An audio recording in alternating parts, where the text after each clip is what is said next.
নমস্কার, সোমা কুকিং ক্রিয়েশনে আপনাদের স্বাগত। আজকে আমি একটা ভিডিও নিয়ে চলে এসেছি। আজকে রান্না করব পুঁটি মাছের হালকা পাতলা ধনেপাতা দিয়ে ঝোল। ভিডিওটা দেখতে থাকুন। মাছটাতে পরিমাণ মতো লবণ দেবো,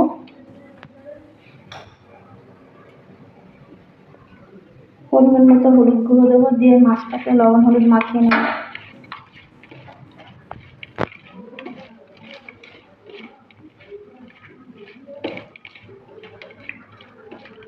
লবণ হলুদ মাখানো হয়ে গেছে, একটুখানি রেখে দেবো কিছুক্ষণ সময়।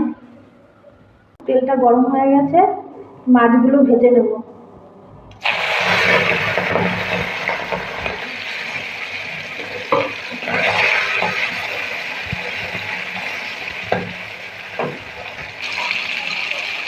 মাছটা এক পিঠ হয়ে গেছে, আমি হালকা করে মাছটাকে ভাজবো, উল্টিয়ে নেবো মাছটাকে।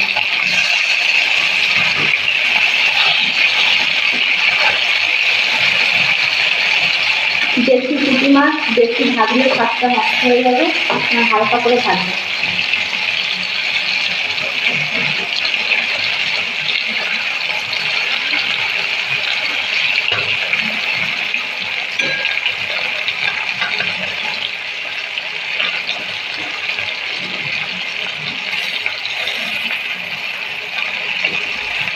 আমার ভাজা হয়ে গেছে, মাছগুলো তুলে নেব।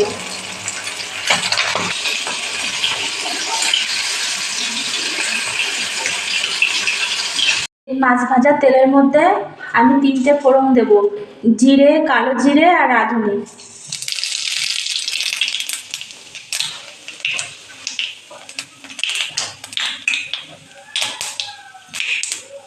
আর এখানে জিরে আর ধনে একসাথে বাটা আছে, পরিমাণ মতো দেব।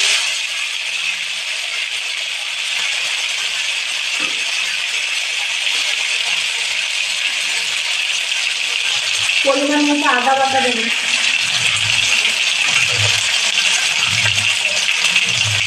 পরিমাণ মতো কাঁচা লঙ্কা বাটা দেব।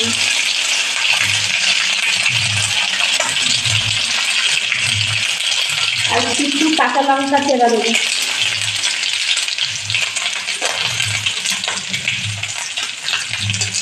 পরিমাণ মতো লবণ দেব।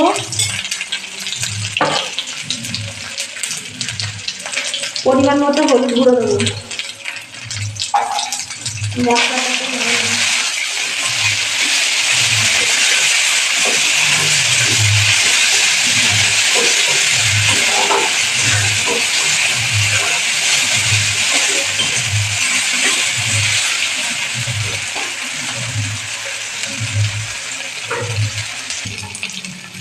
আমার ঘরে এখন টমেটো নেই, সেজন্য আমি একটু টমেটোর সস দিচ্ছি। আপনারা একটু টমেটো কুচি দিয়ে দেবেন, টমেটোর কুচি দিয়ে মশলাটাকে কষিয়ে নেব ভালো করে।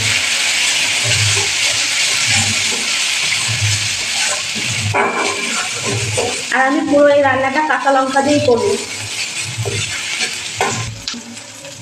মশলাটা আমার কষানো হয়ে গেছে, এবার পরিমাণ মতো জল দিয়ে দেবো।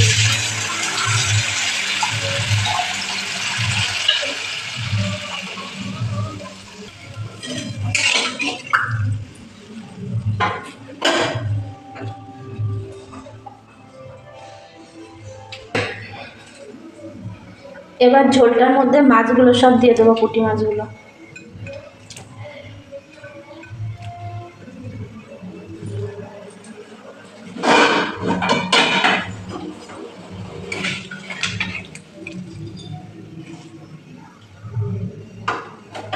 এবার ঢাকা দিয়ে দেবো, ঢাকা দিয়ে একটু ফুটবে, ঢাকনা খুলে দেখবো।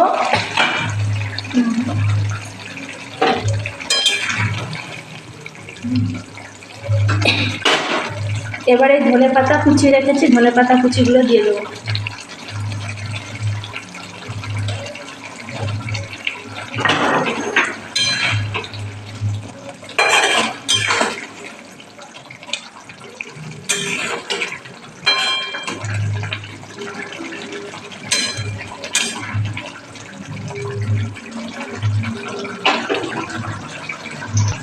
আমার পুঁটি মাছের হালকা পাতলা ঝোল রান্না হয়ে গেছে, এবার নামিয়ে নেব।